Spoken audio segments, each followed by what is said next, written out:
on the record button here for this. Yeah, we're going there. Sure. All right, cool.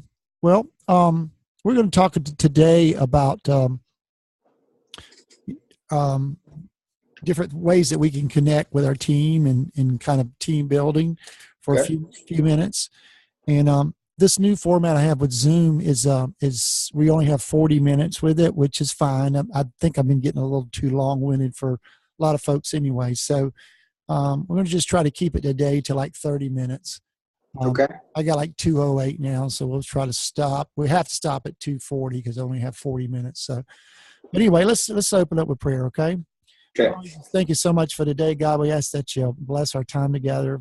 Father, I just ask that you bless Stephen's church and our church, Lord, that we can learn from one another and further your kingdom, God. I just thank you for his call on his life and the rest of the team that he's involved with, Lord. I just thank you for moving in their church and this Sunday services, God, that you would just continue to bless them and let them grow, and not only in you, Father, but in number as well. And we just thank you and praise you for it in Jesus' name. Amen. Amen. Awesome. Let me turn my headphones down just a little bit. There we go. Anyway, I made a couple of notes here, and I want you to kind of add to it and some things that maybe I've overlooked. But, one of the things that you and I talked about is we do small groups with our team, and usually when we rehearse, the first 15 to 30 minutes of our rehearsal is spent in a small group. And, usually I'm being the worship pastor. I usually pick what we're going to study and try to get something that's going to be relevant to the maturity of our team, and not only as a team, but individually. And hold on a second. So I'll drop something. Okay. Anyway, I'm back. Anyway, something that's relevant to our team is as far as teaching, not just to teach something, but to teach something that I believe is going to be beneficial to them. And we've studied several different things. One of the things I talked to them about is fulfilling the call of God on their life, and not just in the ministry, but in a personal life as well. And so we talk about that. We talk about dreams a lot, and fulfilling those dreams, making those dreams become a reality in their lives. So those are some of the things I do. And I find that builds hope inside of them, that they don't feel like they're just coming to Sunday to support a team, but that there's something individually that they alone can fulfill in the body of Christ, and in that way, in that fashion. So, and another thing I do is I try to get at least once a month, get somebody that's in my team by myself with them, even if it's just for a few moments, and just tell them that how much I appreciate what they're doing. And after I tell them how much I value them, not only as people, but also for their gifts and talents, then I go into what I think might help them improve in their ministry part. Or sometimes I don't even do that. A lot of times it's just encouraging. It just depends. It's not and if I do, it's more like a training thing. If I'm talking to them about what they can do to improve, it's not a correction usually. I will correct, don't get me wrong, but I at least want to make that one-on-one connection with people on my team.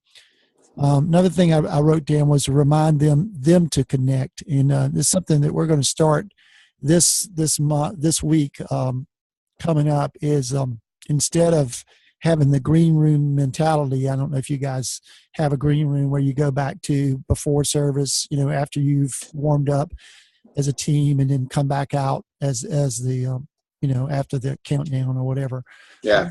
I'm going to encourage them starting this week, to get back to some roots and go out and greet people outside. Make a connection for about 10 minutes or so with the congregation.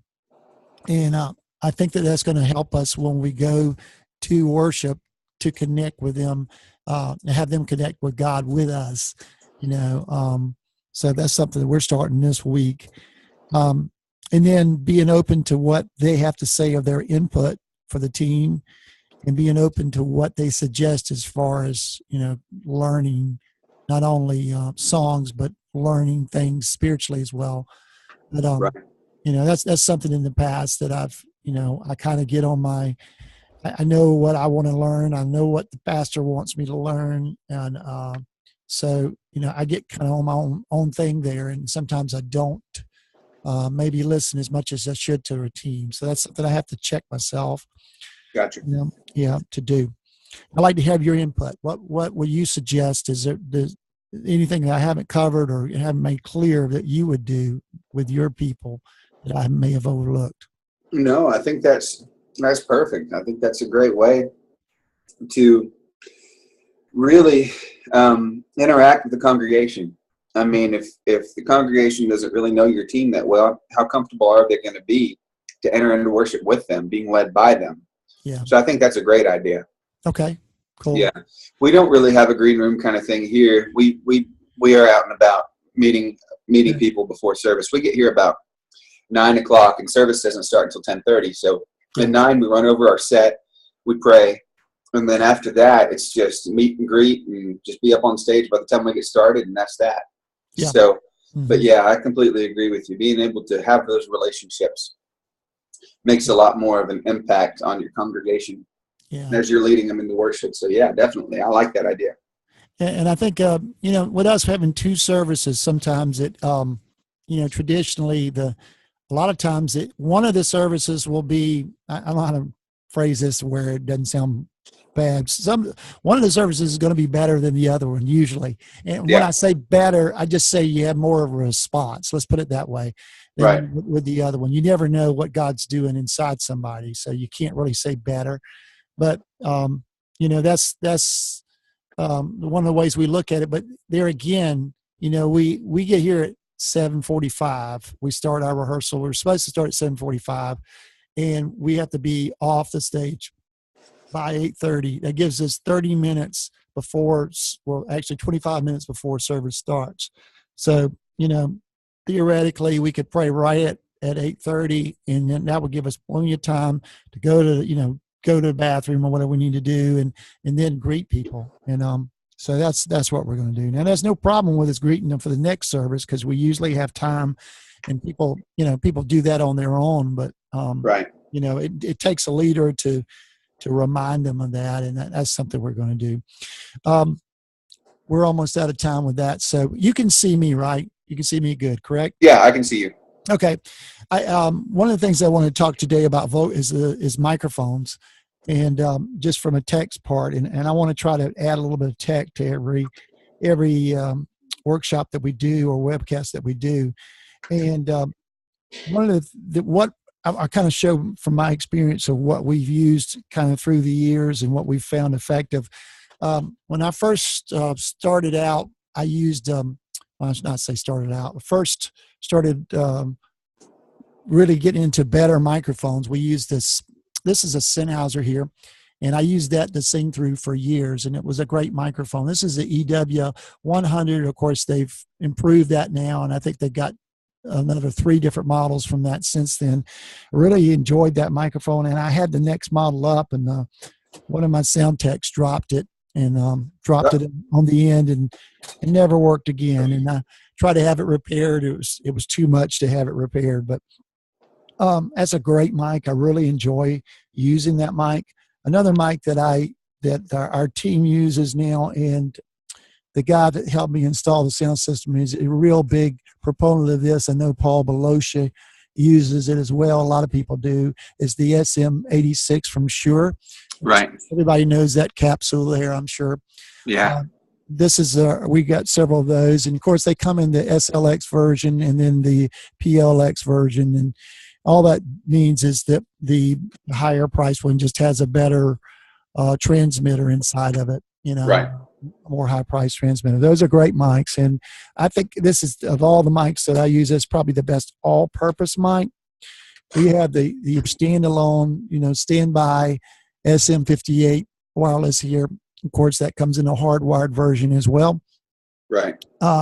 Great microphone, will just last forever. But one of the things that that I experience is more of a proximity effect on this microphone than the 86. And by proximity, I mean especially guys, the closer they get to it, the more bass response you get out of it.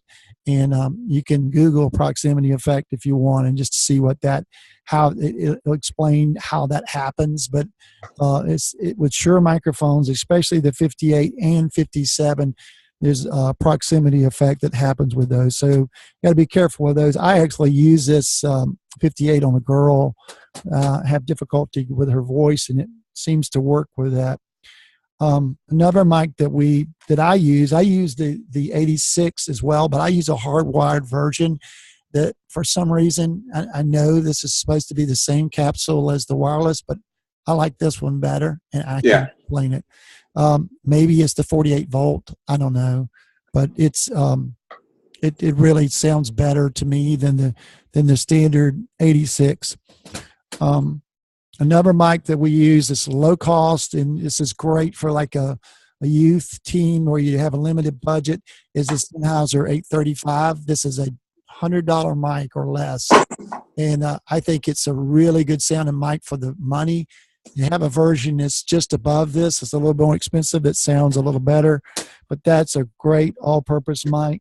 Once again, with vocals, my experience, Stephen, is that not one mic is going to work for everybody, and I would experiment with them if you can, if you need to, if you have them.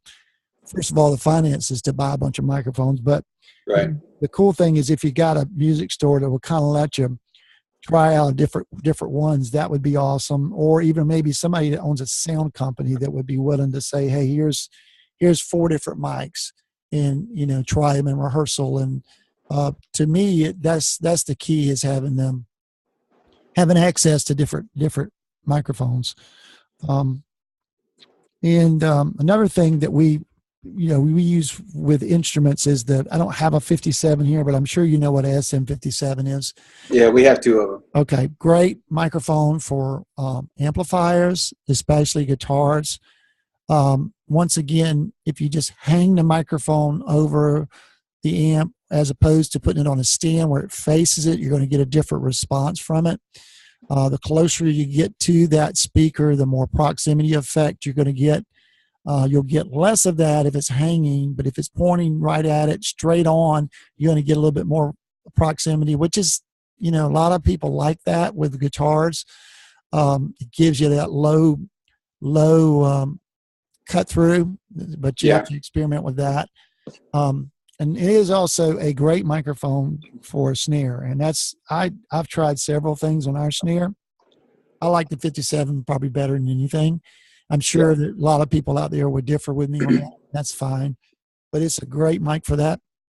Another thing that on the drums, is speaking of those, is I use this. I didn't take it off my kit, but this Audix D6, and it is, to me, the best for the money, the best kick drum mic out there if you have an acoustic kit. I've experimented with the Shure, and we have that over the youth building now. I've passed it down, but I think the D6 is a better. I get better response out of it for my kick drum. So gotcha. Now, is your kit ported and it's kind of stuck in there on a stand, or what? I actually have it inside the bass drum. Okay. We do have a port on it, but I'm going to drill a hole on the side of it and put an XLR plug there and run it to the Audix D6, and I'm going to cover up that port because we're in an enclosure, and anything we can do to cut down inside that enclosure, more noise, the better off we are. So I'm going to do that real soon. A friend of mine does that with his kit, and he has the D6, and he said it really made a big difference with it. So I'm going to try that real soon. I just hadn't got around to do it. I don't want to buy it. I'm kind of waiting for that to get a little more use out of that ported drum head, but I will. Another thing we use, and there's a bunch of good mics out there for this, but we use I just happen to have 2 of these from back when we had a choir. It's this SM81 Shure, great for cymbals. We use them in stereo fashion. I just hang them this way, but you can cross them like this, X cross them if you want to, if you have room to do it. Either way is great. If you're running stereo, you might want to try this way or try this way. I like it like this because I can with my hi-hat and the crash that's on this side, I get more separation that way. And on the other side, I've got another crash on my right, your left. I have a crash over there. So that way, and you still got to pick up those cymbals because I'm in an enclosure. But I can pan these cymbals on the left a little more than than on the left. I pan this one to the right if I'm facing the stage. I pan this one to the left, and I get a really good stereo effect. And especially if the drummer does something where he's starting from here and he's doing that a roll on the toms and going over there, I'm going to pick up those toms on those mics too. And especially if he does something over here, and hits that crash over there, well, it's going to sound natural when I'm out front. It's going to give me that, if I'm standing, if I'm out front facing the stage, it's going to give me that right to left natural roll that a drummer gives. And we have a stereo room, and so that to me really makes it sound good. Yeah. What microphones do you use on your toms? I use I have a set of Audix for that that I bought, and they're the cheaper Audix. I recommend not getting the bottom line. They have a middle grade that's a little bit more expensive, but I got these on a deal, and my plans are to replace those soon. I don't know the number of it. I should have brought those in here with me, but they're kind of not permanently, but they're kind of a pain to take off. So I was just using it. I should have got the model number, but that's what we use on the toms. Okay. And how about you? What are you using? Actually, we don't have it set up to be mic'd really with a drum mic kit right now. So we have a myriad of we've got 2 SM57s over there. We've got a couple SM58s, and I think one of the Sennheiser 835s. So we're making do with what we have. Yeah. We have 4 panels of fiberglass shield to put around, but we do not have an enclosure yet. So that's what I'm trying to work on, is getting it enclosed so that we can really mic it and isolate those drums so that we can control that volume within the sanctuary. Because right now, the drum noise on stage kind of kills us a little bit. So working on that, we just ran into a bunch of sheets of plexiglass that we may be able to incorporate into a drum enclosure. I've looked at some professional enclosures. Those things are expensive. Yeah, we made our own, and it's not that expensive. I bought some extra plexiglass to add to the enclosures. And if you go, just Google hinges for drum enclosures or drum shields, and they actually sell. Those little hinges, the plastic hinges that are on there now. They're not. Yeah, they sell those. Yeah. So what I did was I bought 2 of those, and it was real cheap. And then I got some plexiglass about the same thickness. Yeah. And when I built the enclosure, I just added those to it. And so I've got 3 of those pieces of plexiglass added to my shield. I only have 1 shield out front, and it's the bigger shield, but I have 1 shield, and then I added those plastic strips on either end of the shield. And then I framed up in wood, just like a 2x4s that are like almost like an open air, like a screen porch almost on the sides. Right. Now you would envision a screen porch with 2x4s. Yeah. I put that there, and then when I'm in the enclosure, I took the plexiglass and mounted the plexiglass to that framing, and then had it sticking out, a half inch or so, maybe an inch or so, and I actually had the plexiglass in aluminum tracks that you can buy at like Home Depot. And I put those tracks at the top and the bottom, and then brought it out and then put those plastic hinges to it, and had to put a little bit of I put a little grease on it so it would actually go on a little easier. Yeah. And put it, because it was kind of tight, but put them on there. And then I built a door on the back side of it. I mean, not on the very back, but on the side of it in the back.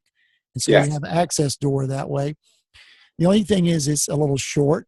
because it's only as tall as the drum enclosure is. So I would suggest building it off the ground about a foot.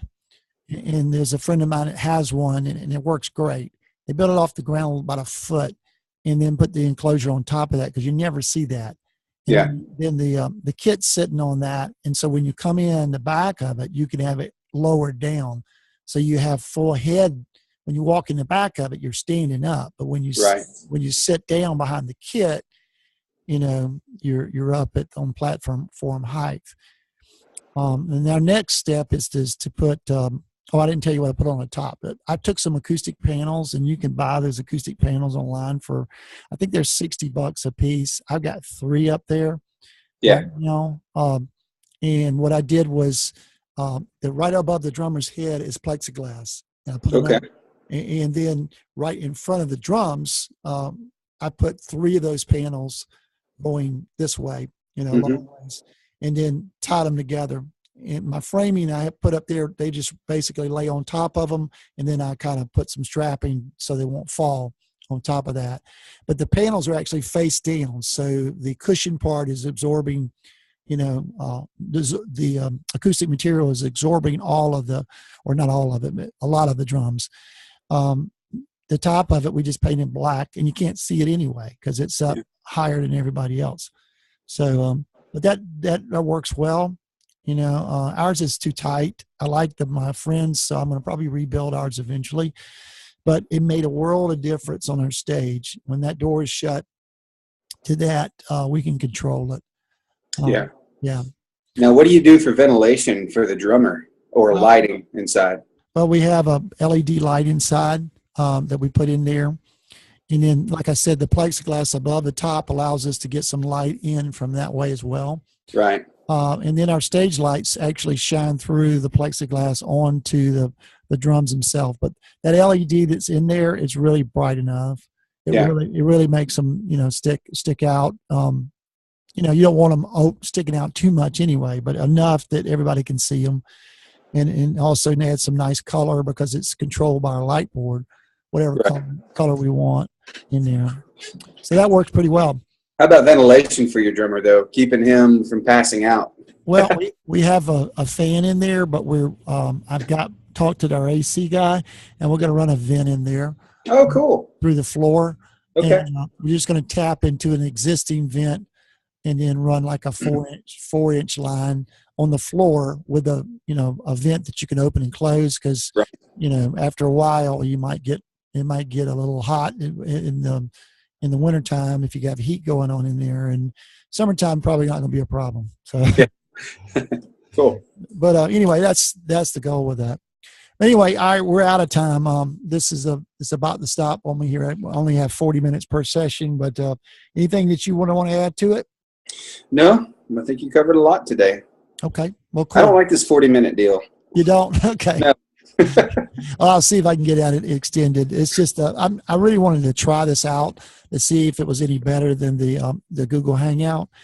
One of the things I like about it is it's not cutting back and forth. Like if you're talking with the Google Talk, the Outlook, when you start to talk, if you and I talk at the same time, it's going to go flicker back and forth. Yeah. The video, and this is not doing that, which I like.